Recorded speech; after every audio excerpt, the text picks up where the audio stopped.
बिस्मिल्लाहिर्रहमानिर्रहीम। आज हम डिस्कस करने वाले हैं पाथवे ऑफ द डेथ। हमने स्टार्ट की होती है कि किस तरीके से डेथ हो सकती है। नेक्रोसिस हमने डिस्कस कर लिया। अब देख लेते हैं एपोप्टोसिस से कैसे डेथ होती है और other pathways of cell death क्या होते हैं। ठीक है जी। सबसे पहले एपोप्टोसिस, इसका लफ्ज़ी मतलब क्या होता है कि सेल की डेथ कैसे होती है। प्रोग्राम्ड कंट्रोल होते हैं, सेल के अंदर सिग्नल जनरेट होते हैं जिसके थ्रू सेल की डेथ होती है। और इसमें जो होता है ना, सेल की मेम्ब्रेन इंटैक्ट रहती है, लेकिन क्या होता है कि कंटेंट को छोटे छोटे वेजिकल्स के अंदर पैक करके बाहर रिलीज किया जाता है। वो ऐसे होते हैं जैसे कि पत्ते नहीं चढ़ते होते इस तरह, इसलिए इसको कहते हैं falling of the leaf, autumn leaves. इस वजह से एपोप्टोस का लफ्ज़ी मतलब ये होता है। तो एपोप्टोसिस होती है। ठीक है। एपोप्टोसिस जो होती है, इसकी कंडीशन की रीज़न क्या हो सकती है। फिजियोलॉजिकल भी हो सकती है, पैथोलॉजिकल भी हो सकती है। फिजियोलॉजिकल ऐसे हो सकती है जैसे आप देखें कि इन द प्रेगनेंसी जो होता है ना, यूट्रस का साइज़ इंक्रीज़ होता है, प्रेगनेंसी के बाद दोबारा वापस आ जाता है। तो ये जो साइज़ इंक्रीज़ हुआ है, दोबारा वापस कैसे आया, एपोप्टोसिस है। इसी तरह लैक्टेशन के दौरान ब्रेस्ट साइज़ इंक्रीज़ हुआ, फिर वापस आया। ठीक है। इसी तरीके से अर्ली एजेस में एम्ब्रियोजेनेसिस में जो फिंगर्स के दरमियान क्लेफ्ट बनते हैं, वो भी इसी के थ्रू बनते हैं। इसकी तरह बोन मैरो बहुत number of the sales produce कर रही होती है, लेकिन ह्यूमन इंडिविजुअल के अंदर स्पेसिफिक सेल का नंबर कांस्टेंट रहता है। तो ये कंट्रोल होता है फिजियोलॉजिकल एपोप्टोसिस से। पैथोलॉजिकल काजेस में क्या हो सकता है कि कोई वायरल इन्फेक्शन है या कोई सीवियर मिसफोल्डेड प्रोटीन इकट्ठी हो गई है सेल के अंदर, तो इस वजह से जो होती है ये पैथोलॉजिकल एपोप्टोसिस हो सकती है। मैकेनिज्म ऑफ एपोप्टोसिस बहुत इंपॉर्टेंट है, ऐसी कि मैं ज़्यादातर यही पूछे हैं। एक होता है इंट्रिंसिक पाथवे, एक होता है एक्सट्रिंसिक पाथवे। अब जो इंट्रिंसिक पाथवे में क्या होता है कि बाहर से कुछ नहीं होगा, सेल के अंदर कोई मिसफोल्डेड प्रोटीन इकट्ठी हुई है ज़्यादातर, तो इंट्रिंसिक पाथवे जो मेनली क्या होता है, एक्टिवेट हो जाता है। एक्सट्रिंसिक पाथवे की मेन रीज़न जो क्या होती है, इसमें ये होता है कि जो हम कहते हैं टॉलरेंस का मैकेनिज्म है, किलर सेल जो होते हैं ना, उनका नंबर कंट्रोल किया जाता है एक्सट्रिंसिक पाथवे से होता है। तो अब होता है कि इंट्रिंसिक पाथवे में हमारे पास ना बहुत सेल के अंदर कुछ प्रोटीन्स प्रोटीएजेज हो सकते हैं, यानी कि जो सेल को तहस नहस कर देंगे। सेल सारा प्रोटीन है ना, तो उसको तहस नहस कर देंगे। These are called proteases. लेकिन इनकी खासियत ये है कि इनकी एक्टिव साइट पे सिस्टीन होता है, तो सिस्टीन कंटेनिंग प्रोटीएजेज इनको कहते हैं। लेकिन एक खासियत तो ये है कि इनकी एक्टिव साइट पे सिस्टीन है। दूसरी खासियत ये है, जब ये किसी प्रोटीन को कट लगाते हैं ना, तो ये जहाँ पे एस्पार्टिक एसिड होता है उस लेवल पे कट लगाते हैं, तो इसको क्या कहते हैं, cysteine containing aspartate specific proteases. These are called as caspases. ठीक हो गया। कैस्पेजेस कुछ ऐसे होते हैं जो कि एपोप्टोसिस को स्टार्ट करते हैं, these are called initiative caspases, initiator caspases. कुछ जो आगे प्रोसीड करवा रहे होते हैं, एग्जीक्यूशनल कैस्पेजेस उनको कहते हैं। अब होता क्या है कि ये जो कैस्पेजेस होते हैं ना, सेल में पड़े होते हैं, इनको एक्टिव करने के लिए कुछ एजेंट चाहिए होते हैं, जैसे कि साइटोक्रोम सी। लेकिन साइटोक्रोम सी होता है माइटोकॉन्ड्रिया के अंदर। माइटोकॉन्ड्रिया से अगर ये बाहर आए, आके इनको एक्टिवेट करे, तो ये एक्टिवेट होंगे और सेल की डेथ स्टार्ट करवा देंगे कैस्पेजेस। ठीक हो गया। अब लेकिन साइटोक्रोम सी होता है माइटोकॉन्ड्रिया के अंदर लॉक होता है, पड़ा रहता है। क्यों? उसकी वजह ये होती है, कुछ प्रोटीन होती हैं BCL, XL, BCL2। इन्होंने क्या किया होता है, प्लग किया होता है माइटोकॉन्ड्रिया की मेम्ब्रेन को। ठीक है जी। बट इम्परमिएबल बनाया होता है इस साइटोक्रोम सी के लिए। लेकिन अब होता है, एक तो ये रीज़न है BCL, XL एंड BCL2। दूसरी रीज़न ये है कि जब नॉर्मल सेल परफॉर्म कर रहा है ना, तो ग्रोथ सिग्नल आ रहे हैं। ग्रोथ सिग्नल की वजह से कुछ प्रो एपोप्टोटिक प्रोटीन्स होती हैं, वो क्या करती हैं, वो प्रोटीन्स जो कि प्रो एपोप्टोसिस को इन्हांस करती हैं, उनको बैक्स एंड बैक कहते हैं। इन दोनों प्रोटीन्स का नंबर, इनकी जो है ना, इनको रिड्यूस फॉर्म में रखा होता है सेल ने, मतलब बहुत कम होती हैं सेल के अंदर, इनएक्टिव फॉर्म में रखा होता है ग्रोथ सिग्नल्स की वजह से। अब सेल के अंदर लेट्स सपोज मिसफोल्डेड प्रोटीन इकट्ठी हो गई हैं। ठीक है जी। सबसे पहले तो BCL, BCL X, BCL2, इनकी एक्टिविटी रहेगी नंबर 1। नंबर 2, ग्रोथ सिग्नल नहीं आएंगे। जब ग्रोथ सिग्नल रुक जाएंगे, सेल ने अब डेथ की तरफ जाना है, तो क्या होगा, बैक्स और बैक का नंबर बढ़ना शुरू हो जाएगा। जब बैक्स और बैक का लेवल बढ़ेगा, तो ये आपस में दोनों डाइमराइज होंगी और एक पोर बना देंगे। ये पोर जाके इंसर्ट हो जाएगी माइटोकॉन्ड्रिया पे। जो इम्परमेबिलिटी थी साइटोक्रोम सी के लिए, वो बैरियर ख़त्म हो गया। साइटोक्रोम सी लीक करके साइटोसोल में आएगा और आके मेनली कैस्पेज किसको, 9 को एक्टिवेट कर देता है, और इससे ऑनवर्ड अदर कैस्पेजेज एक्टिवेट होते हैं, जिसकी वजह से क्या हो जाता है, सेल की डेथ हो जाती है। तो मेन काम की बात ये रखनी है, साइटोक्रोम सी की लीकेज हुई है due to the Bax and Bak dimerization. और मेनली कौन सा कैस्पेज इन्वॉल्व है इस इंट्रिंसिक पाथवे में, माइटोकॉन्ड्रियल में कैस्पेज 9। और ये पाथवे सेल इंट्रिंसिक है। ठीक है जी। दूसरा पाथवे होता है एक्सट्रिंसिक पाथवे। पहली बात इसके लिए ये याद रखनी है, साइटोटॉक्सिक टी सेल का नंबर इससे कंट्रोल होता है।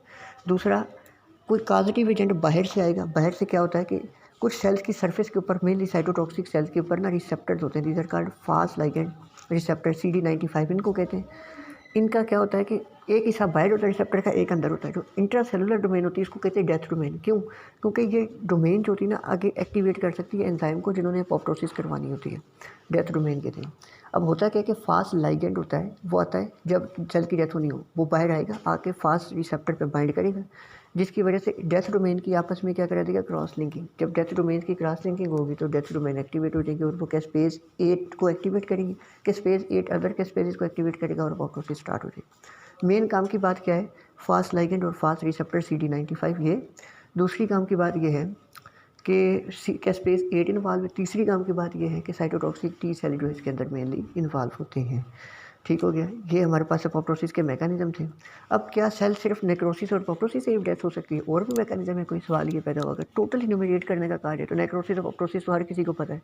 इसके अलावा कुछ जगह पे नेक्रोप्टोसिस भी होती है। इसका मतलब क्या होता है कि इस तरह का सेल के अंदर सिग्नलिंग हो रही है डेथ के, इस तरह के फीचर है, कुछ नेक्रोसिस से मिलते हैं, कुछ अपोप्टोसिस से मिलते हैं। अब ये पाथवे कैसे चलता है, ये पाथवे मिलता होता है एक्सट्रिंसिक पाथवे से थोड़ा सा। कैसे? अब एक्सट्रिंसिक पाथवे हमने देखा था कि डेथ रिसेप्टर होते हैं ना, ठीक है जी, ट्यूमर नेक्रोटिक फैक्टर फैमिली के रिसेप्टर, इन पे फास्ट लाइगेंड बाइंड करता था, तो इनके थ्रू डाउनस्ट्रीम सिग्नलिंग से क्या स्पेस एक्टिवेट होकर सेल की डेथ होती थी। लेकिन अब यहाँ पे फ़र्क सिर्फ ये है, बिल्कुल उसी तरह मैकेनिज्म बिल्कुल उसी तरह ही होगा कि रिसेप्टर कोई ना कोई इन्वॉल्व होगा, उसके थ्रू डाउनस्ट्रीम सिग्नलिंग से सेल की डेथ होगी। लेकिन रिसेप्टर होता है RIP, इसको क्या कहते हैं जी, इसमें जो मेनली इन्वॉल्व होते हैं उसको कहते हैं RIP कहते हैं। RIP का जो लफ्ज़ी मतलब होता है, इसको कहते हैं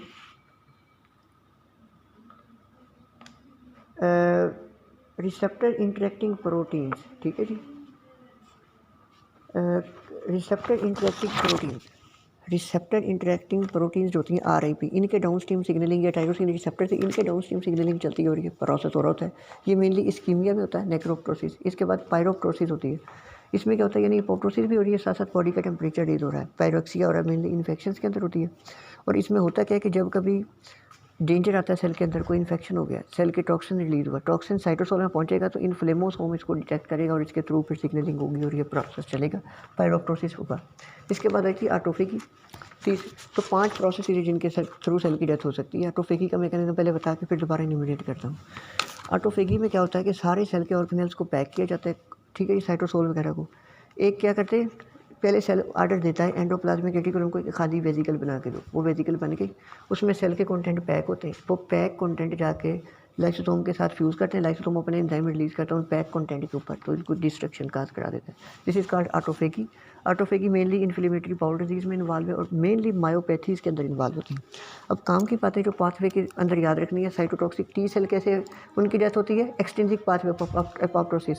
ठीक है जी, इस्कीमिया में कौन सी अपोप्टोसिस होती है, नेक्रोप्टोसिस होती है। ठीक है जी, अगर वायरल इन्फेक्शन हो गए ज़्यादातर तो उसमें पायरोप्टोसिस होगी। ठीक है, अगर इस तरह अगला MCQ ये भी है कि अगर जो काम की बात है कि अगर इन्फ्लेमेटरी बाउल डिजीज़ के रिलेटेड कोई सिनेरियो आ जाता है, या फिर ये कहा जाता है कि जो इसमें कौन सी आएगी, ऑटोफेगी आ जाती है इसके अंदर मेनली। ठीक है जी, अगर इन्फ्लेमोसम मीडिएटेड है तो वो पायरोप्टोसिस है, अगर RIP मीडिएटेड है तो वो कौन सी है, नेक्रोप्टोसिस। तो ये मेन पाथवे थे सारे जो कि डिस्कस कर दिए हैं।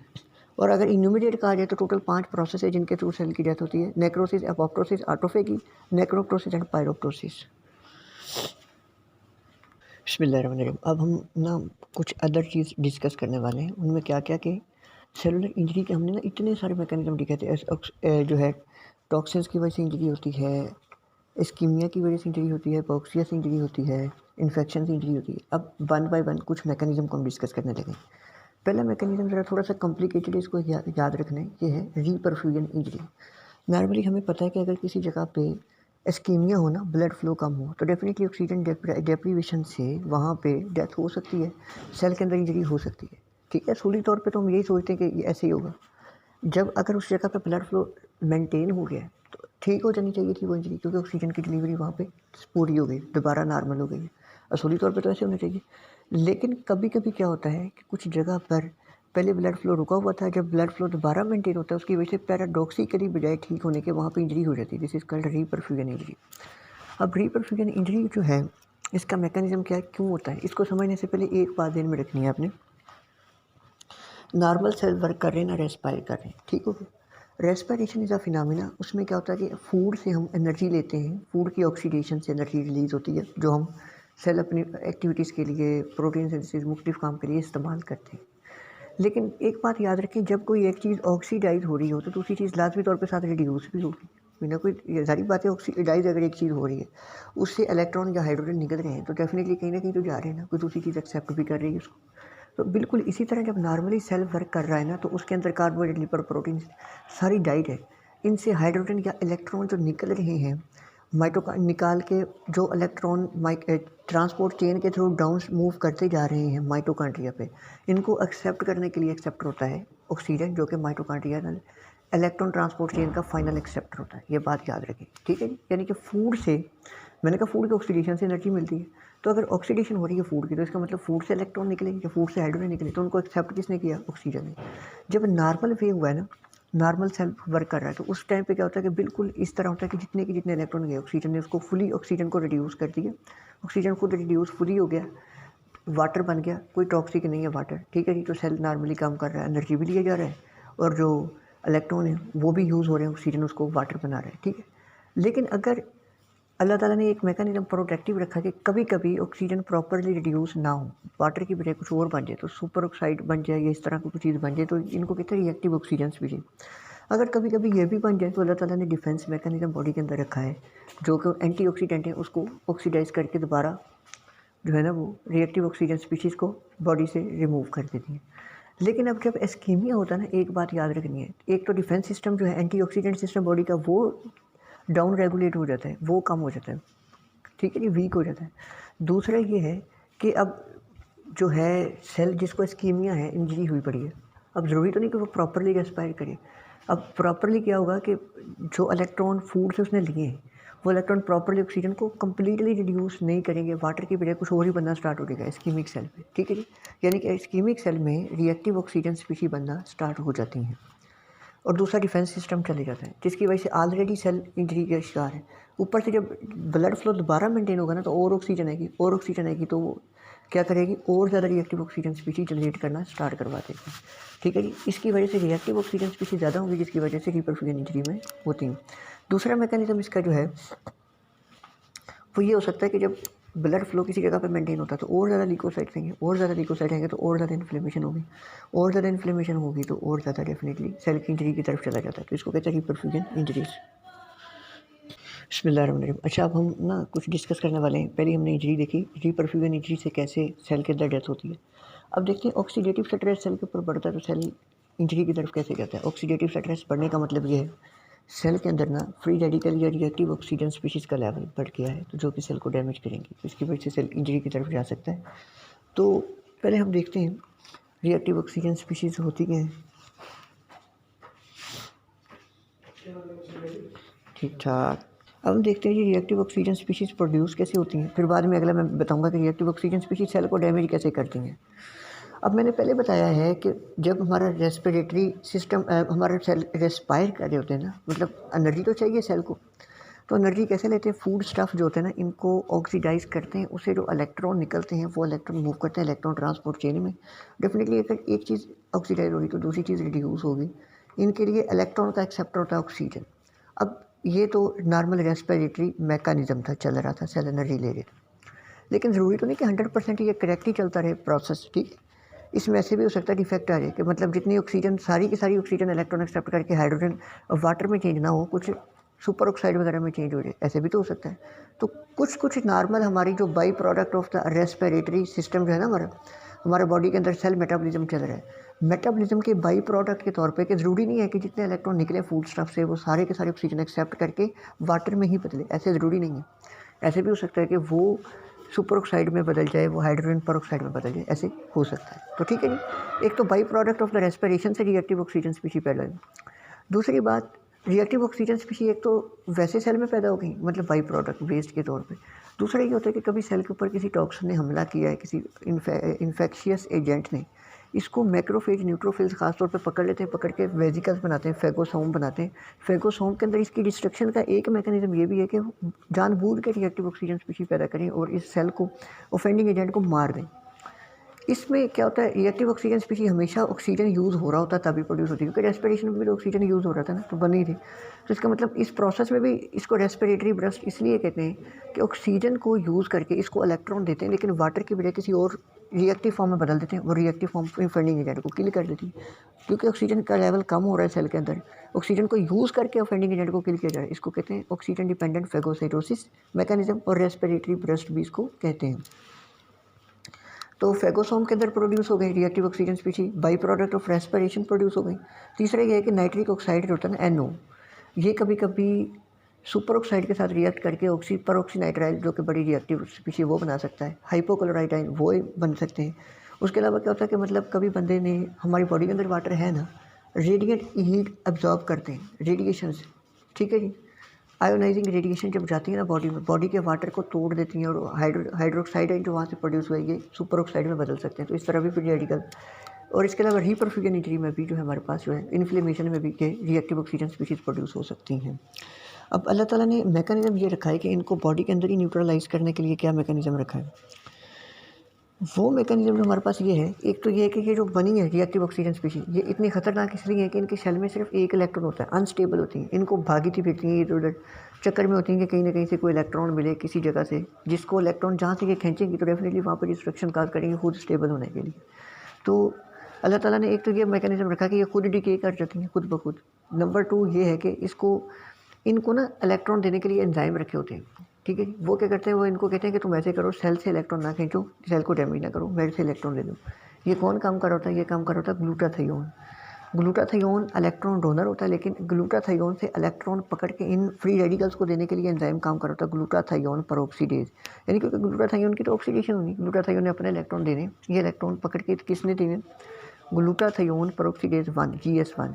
ये कहता है कि फ्री रेडिकल्स को कहता है बात सुनो तुम सेल को ना, कुछ को मैं तुम्हें ना ग्लूटाथियोन से इलेक्ट्रॉन लेके देता हूँ। तो ये एंजाइम क्या करता है, ग्लूटाथियोन से इलेक्ट्रॉन पकड़ के फ्री रेडिकल्स को देता है, उनको स्टेबलाइज करता है, उनको सुकून आ जाता है, वो बॉडी के सेल्स को नहीं डिस्ट्रॉय करता। तो ये मैकेनिज्म चलता रहता है, लेकिन शर्त ये है कि इसके लिए फिर ग्लूटाथियोन आखिर सेल में अगर ग्लूटाथियोन इलेक्ट्रॉन देता रहा तो वो खुद ऑक्सीडाइज होकर सारा खत्म हो जाएगा। तो जो ratio of the reduced versus oxidized glutathione है, ये एक इंपॉर्टेंट इंडिकेटर होता है सेल पे ऑक्सीडेटिव स्ट्रेस का। अगर डेफिनेटली रिड्यूस फॉर्म में ज़्यादा पड़ा है ग्लूटाथियोन, इसका मतलब इस्तेमाल बहुत कम हुआ है, मतलब कोई ऐसी बॉडी में कोई एमरजेंसी सिचुएशन नहीं है।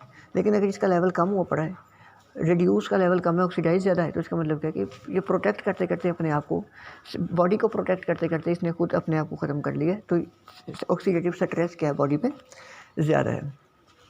फिर उसके अलावा हाइड्रोजन पेरोक्साइड जो प्रोड्यूस हो, इसको तोड़ने के लिए कैटालाइज एंजाइम हो सकता है।